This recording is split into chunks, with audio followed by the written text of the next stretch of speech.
Sari hari ini? Mau ngapain Mas, Mama? Mama mau belanja kebutuhan sehari-hari seperti beras, gula, telur, mie, dan lain-lain. Gak mau emang Mama mau ngajakin apa? Kamu lupa ya, hari ini kan anniversary-nya Mama dan Papa. Oh iya, emang Mama mau ke pasar tradisional atau mau ke supermarket? Hari ini kita ke pasar tradisional dan supermarket karena berbeda kebutuhan tentunya akan banyak pasar yang akan kita kunjungi. Oh ya udah deh.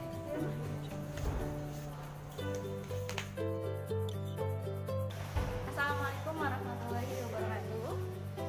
Dari tayangan video yang sudah ditayangkan tadi, dari cuplikan tadi sebelumnya, kalian tentu sudah mempunyai pemikiran bahwasannya akan kita bahas kali ini adalah tentang pasar. Lebih tepatnya adalah melakukan analisis pasar. Apa itu analisis pasar? Silahkan disimak video pembelajaran berikut ini. Hari ini kita akan mempelajari materi menerapkan analisis pasar. Adapun tujuan mempelajari materi ini adalah: pertama, peserta didik mampu mendeskripsikan pengertian analisis pasar dan tujuan analisis pasar dengan baik. Kedua, peserta didik mampu menguraikan ruang lingkup pasar dengan tepat. Ketiga, peserta didik mampu memahami analisis dan tujuan perilaku konsumen dengan baik. Sebelum membahas analisis pasar, terlebih dahulu kita perlu mengetahui pengertian analisis dan pengertian pasar. Analisis adalah kegiatan untuk mengamati suatu objek secara terperinci dengan cara menguraikan unsur pembentuknya guna dikaji lebih lanjut. Pasar adalah tempat pertukaran dalam bentuk fisik atau non-fisik antara penjual dan pembeli yang memungkinkan terjadinya pertukaran barang atau jasa. Analisis pasar adalah upaya untuk meneliti sarana terjadinya transaksi antara penjual dan pembeli dengan beberapa metode tertentu. Hal-hal yang perlu dianalisis di pasar antara lain: yang pertama, besar pasar; kedua, ruang lingkup pasar; 3, lokasi pasar; 4, struktur pasar; 5, peluang pasar. Tujuan analisis pasar antara lain: 1, mengenal lingkungan pasar; 2, mengenal tipe-tipe pasar; 3, mengetahui karakteristik pasar; 4, menentukan keputusan yang tepat; 5, menghadapi para pesaing; 6, melaksanakan kebijakan dalam pemasaran; 7, membuat program dalam bidang pemasaran; 8, mengenal ciri-ciri pasar. Pasar tidak lepas dari keberadaan konsumen.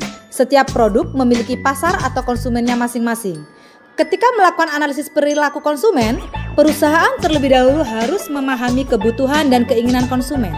Hal tersebut akan memudahkan produsen dalam menyiapkan konsep pemasaran yang tepat untuk menghadapi perilaku konsumen yang selalu berubah dari waktu ke waktu.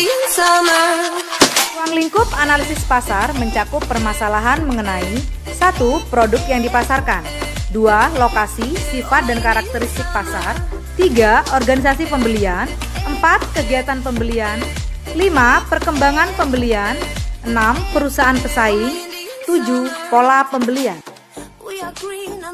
Analisis perilaku konsumen memiliki beberapa tujuan, antara lain: 1, untuk mengimplementasikan konsep pemasaran sebagai rencana untuk mempengaruhi calon konsumen; 2, untuk memahami pengaruh yang dirasakan konsumen ketika mengkonsumsi produk yang dibeli; 3, untuk meningkatkan kepercayaan diri pemasar dalam memprediksi respon konsumen setelah strategi pemasaran ditetapkan dan dilaksanakan.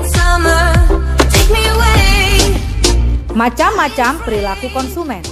1, perilaku rasional adalah perilaku konsumsi yang dilakukan berdasarkan akal sehat.